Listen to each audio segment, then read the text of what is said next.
After it was revealed that chemical Abdul Ezedi, the man who attacked this poor woman and her two little kids with a load of alkaline that burned the lady's face off, he got it on himself. It seems to have burned his eye out. But guess what? He's a successful asylum seeker, and the story you will not believe. It is just the epicenter of the shambles of our migrant crisis. Listen to this. He arrives in the back of a lorry illegally in 2016, applies for asylum. It is turned down, quite rightly, of course. He comes from Afghanistan, by the way. Along the way, he applies again. It is turned down. In 2018, he is convicted of a sex crime. This man is a convicted sex offender. He flashed and assaulted a woman. Some vicar priest somewhere in Newcastle took up his case. Guess what? He went to the Home Office and said, oh, he's converted to Christianity. So he came here illegally on the back of a bus, back of a truck.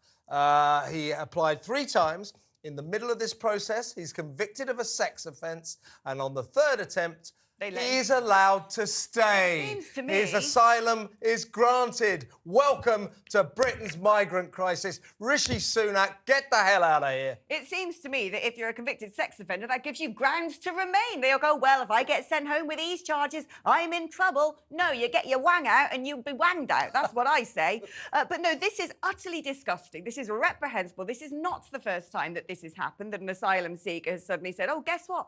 I'm a Christian now. And they go, oh, are you?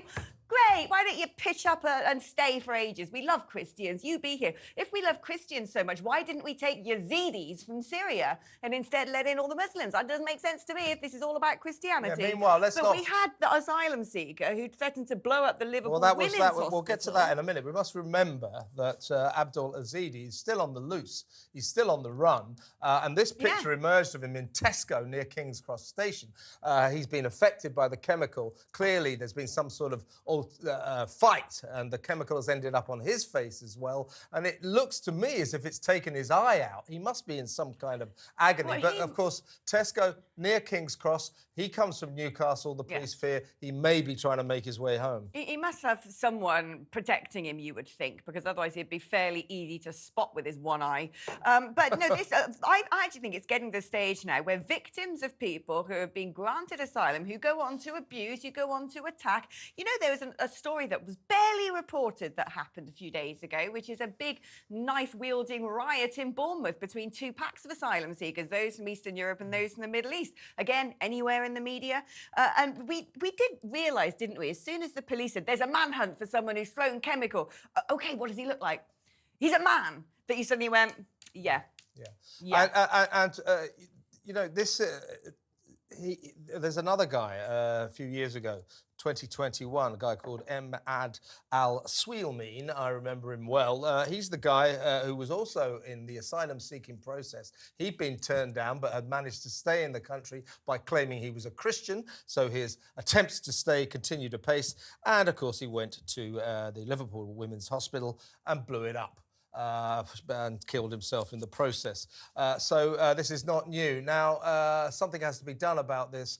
This is an absolute outrage. This is, I think, the worst example of what an absolute shambles our migrant crisis is. It's threatening the public now. When you have people coming in and causing attacks like this who have had 3 opportunities, essentially, to be sent home, even after committing a sex offence. This is absolute abrogation of duty by the government. This is government policy and failure of government enforcing our law that has put members of the public at serious harm, and the government should be sued. These people should sue the Home Office. Yeah, they should. They should. This is the government's fault. This guy should never have been allowed Send them to a stay. message. This cannot go on. Lunatic, clearly. Now, remember that all the lefties go, well, you say that these asylum seekers shouldn't be here. Well, obviously they should, because 75% of the applications get granted. Well, the nearest... They shouldn't. Well, they shouldn't be. Our rules, our criteria for these people staying are absurdly loose.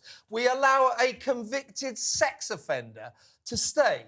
After he'd committed this offence, he's allowed to stay. And now he goes on to do this. Think about that. Right.